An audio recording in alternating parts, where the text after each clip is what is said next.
everyone, how are you? Welcome back to the channel, or welcome to the channel. I appreciate you being here. So today we're going to talk about hobbies, specifically hobbies we can try instead of doom scrolling, because I think we're all guilty of it and spend a little bit too much time on our phones, which is really crushing our creativity and just like quality of life. So according to my quick Google search, because of course that's how most of us get our information, so if it's not 100% accurate, it's just blame it on Google. It says hobbies offer numerous benefits impacting both mental and physical health, as well as social and professional aspects of life. They can reduce stress, improve mood, boost creativity, and even enhance focus and concentration. Hobbies also provide a sense of accomplishment, allow for social connections, and it can even lead to new skills and interests. So I definitely recommend finding a hobby that works for you. These are the hobbies that I really enjoy. There's lots more out there if none of these resonate with you. The first and most obvious one that I enjoy is cozy gaming. If you've been to the channel or even seen one of my streams, you know that I love cozy games. This is on the Switch. I've played them on the computer, even the PlayStation. Okay, they're everywhere.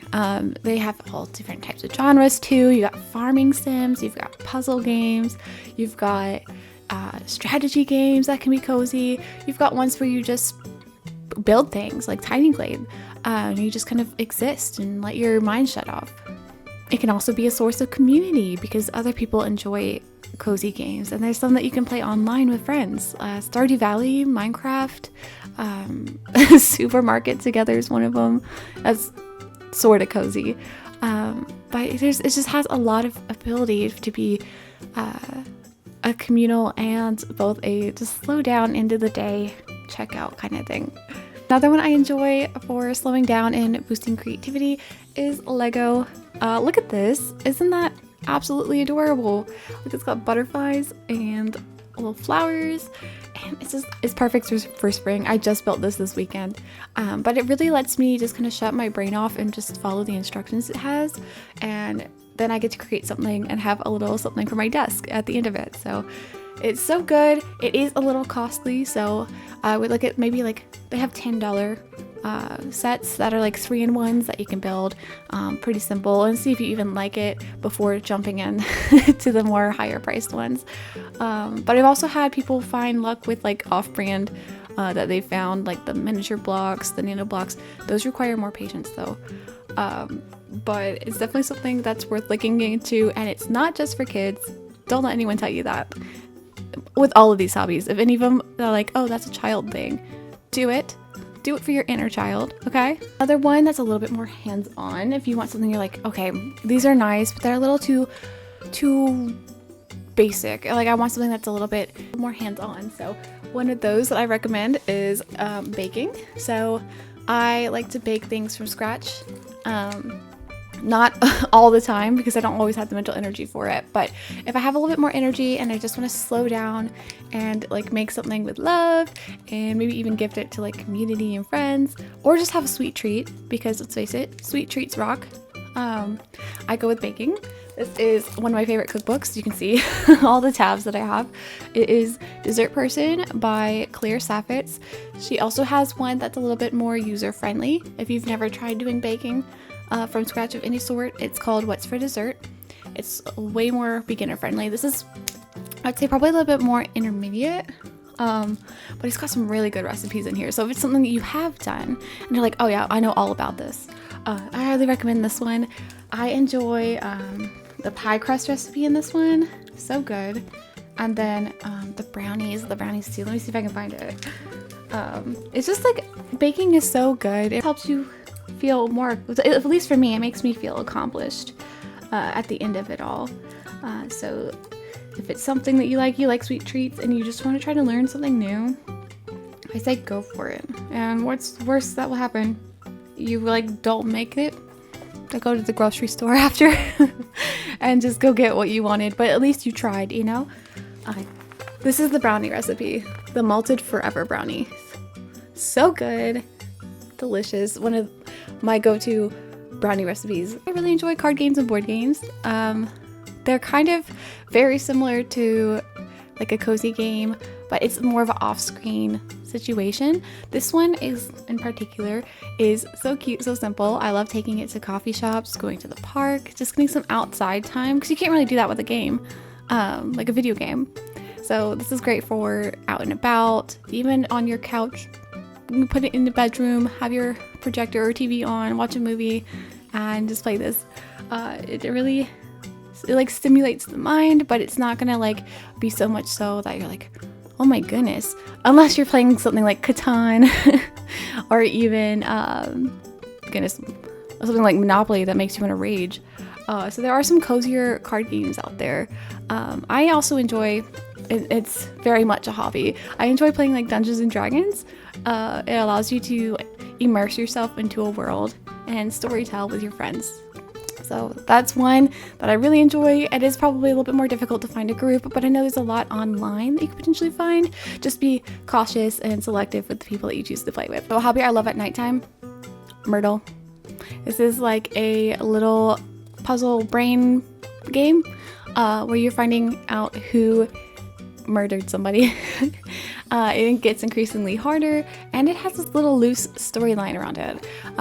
My husband also loves Sudoku, however you say it, the one with the numbers. I'm not a huge number person, but I am a huge mystery person. So this is kind of like what it looks like. You kind of go through, you figure out who had what, where, and later on you have to figure out why too. So you have to figure out their motive. I find it's really relaxing. It makes me think just a little bit, and then I can just doze off and go to sleep. This one would also be great for travel. So if you're like going on a car ride or you're in a plane, or again, even if you just want to go to a coffee shop and do a couple puzzles and you don't have someone else to play a card game with, definitely recommend it. All right, it's not a cozy hobby video unless there's a coloring book in it. I found these because of like TikTok and how much it was like growing in popularity. I actually really enjoy it. I've found this is a great way to just completely shut my brain off. Like I don't think much about anything other than what color I want to use next. And I like to throw on like a YouTube video in the background and just color away. Super cute. I've used acrylic markers and alcohol markers. You don't have to go out and spend a bunch on them. Some of the markers are super expensive. I got some off-brand acrylic and alcohol. I prefer the acrylic just because it doesn't bleed through the page and it leaves more of a like finished look. However, it is a little less forgiving than the alcohol markers. So it's really your preference. I just didn't like the lines that it left for the acrylic, but the alcohol. The lines that it left for the alcohol markers. But it is, again, all just kind of personal preference. I also didn't want to have a sheet behind my page because I messed up one too many times by having the protector sheet not in the right spot, and I ruined the page next to it. So it's just, again, just personal preference, and really there's no wrong way to color. You just get to put some colors on there, and it really helps you like slow down and be more mindful. It's a good mindful practice as well. Speaking about mindfulness, this one is just about like for when you have anxiety or those overwhelming moments. The coloring book as well. It's called Out of Your Mind. It's this one right here. It just kind of helps you have some coping methods or be more in line with your feelings. I found it to be really cute for those like specific moments if you need to like just really be mindful or you're just in your fields a little bit too much. So that one was good as well. Link that for you. I always say I'll link it and then I'm like, oh, people are gonna think that I'm like making money off of this. I'm not. I don't know how to do that yet. I would love to get into affiliate stuff, but I'm new to all this. So if anyone's been doing this for a while and has some tips or tricks on how to do affiliate or collabs with brands, let me know. I would be eternally grateful. Anyway, moving on. One of my other go-tos is reading. So not necessarily just reading like self-help books. I have plenty of those, trust me. But reading something fantasy or sci-fi or just something for fun, like a fiction book, and just really enjoying the world, getting to go into all the story and the character development that you get to watch and see. I really enjoy fantasy books, but I know that there's other like sci-fi or just romance by themselves I know there's lots and lots of genres, so you just have to find one that works for you. This is the book that I'm currently reading. It's called Once Upon a Broken Heart by Stephanie Garber. I'm not very far in, but I am enjoying it so far. My husband 3D printed this, which is another hobby. It's not one of mine because it's a little complex, but that's another hobby if you're a little bit more creative. But I thought it matched the book so well because it's the heart. So some other books I recommend would be I like the ACOTAR series, The Court of Thorns and Roses.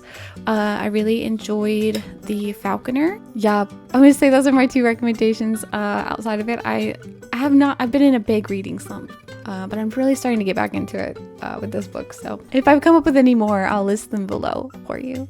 Right, and this one is another hands-on one. It actually could go alongside with the baking. It is gardening. Okay, it is so peaceful. It's only seasonal, so you'll have to like do research to figure out what veggies grow and what seasons and all that, which in itself is helping you, you know, enjoy something. You're like learning, you're being able to gain more knowledge, and the act of just taking care of your plants, fruits, vegetables, whatever you plant, it's just so relaxing. I love going out in the morning and getting that like first little bit of sunshine, just watering the plants and enjoying the moment.